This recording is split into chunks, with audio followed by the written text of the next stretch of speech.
Rahul party में directly office से पहुंच जाता है। पार्टी में अपने दोस्तों से बात करने के बाद में उसे अब भूख लगने लगती है। सुबह से आज उसने कुछ खाया भी नहीं था। अब वो बफे सिस्टम में जाने लगता है।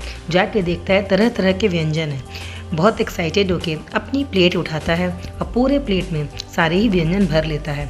कहीं दाल, कहीं दही बड़े, कहीं रोटी, कहीं सब्जी, सारे भर के बहुत आराम से खाने की ओर चलने लगता है। उसे लगता है कि अब मैं ये खाऊंगा और मेरी पेट की भूख मिट जाएगी।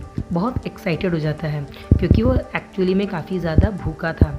खाना खाना वो स्टार्ट ही करता है कि उसे सडनली ऐसा लगता है कि उसे ये खाना खाने का मन नहीं है। खाने में नमक कम था और वो जाके खाने को वेस्ट में कोने में चुपके से रख देता है, बाकी अपने दोस्तों की और बाकी गेस्ट की नज़र से बचते हुए, क्योंकि उसके मन में आ चुका था कि मुझे फ्रूट्स खाना चाहिए। यहाँ पे जहाँ फ़ॉरेन के फ्रूट्स आए हुए हैं डिफरेंट वैरायटी के, मुझे ये फ़ॉरेन के फ्रूट्स खाने चाहिए।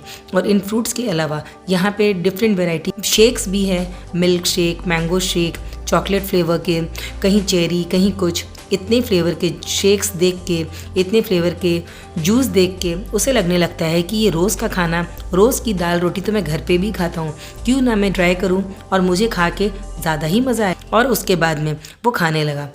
बाद में वो जब वापस से वहाँ पे आइसक्रीम की प्लेट एंड अपने जूस के ग्लास को रखने जाता है तो देखता है जो प्लेट उसने रद्दी में डाल दिया था, उस प्लेट में से उठा के एक बच्चा खाना खा रहा है।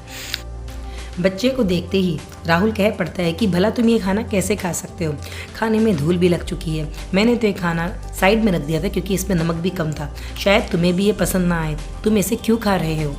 बच्चा जब ये सारी बातें सुनता है वो कहने लगता है, भैया हम लोग तो गरीब आदमी हैं, हम तो काफ़ी दिन से भूखे हैं, शायद 4 दिन के बाद में मुझे खाना नसीब हुआ है।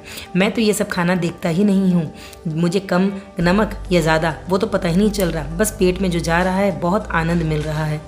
ये सारी बातें सुन के राहुल को काफ़ी शर्म आती है। उसे दुख लगता है कि बच्चा 4 दिन से भूखा था। राहुल कहता है कि क्या तुम सचमुच में 4 दिन से भूखे हो, क्या तुमने सचमुच में 4 दिन से खाना नहीं खाया। बच्चा कहता है, हाँ भैया मैंने 4 दिन से नहीं खाया, और मुझे खिला के खाने वाली माँ वो भला थोड़ी खाई होगी, वो भी तो 4 दिन से भूखी है।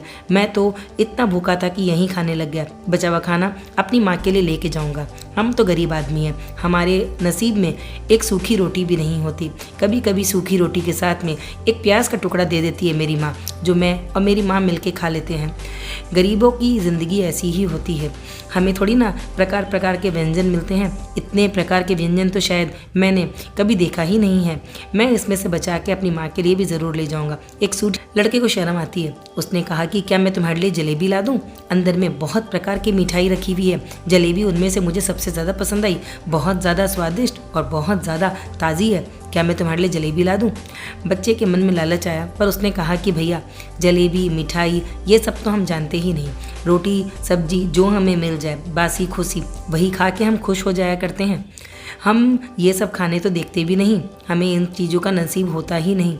ये सब सुन के इस व्यक्ति को बहुत ज़्यादा दुख लगता है और इसे शर्म आती है कि जिस खाने को ये बेकार बोल रहा था, जिस खाने को ये सोच के हटा दिया था कि नमक कम है और मेरे लायक नहीं है और मुझे ज़्यादा करके जूस और फ्रूट्स में ध्यान देना चाहिए, पर अब उसे एहसास होता है कि वो कितना गलत था। गरीबों के नसीब में तो एक सूखी रोटी भी नहीं। Please friends, don't waste food.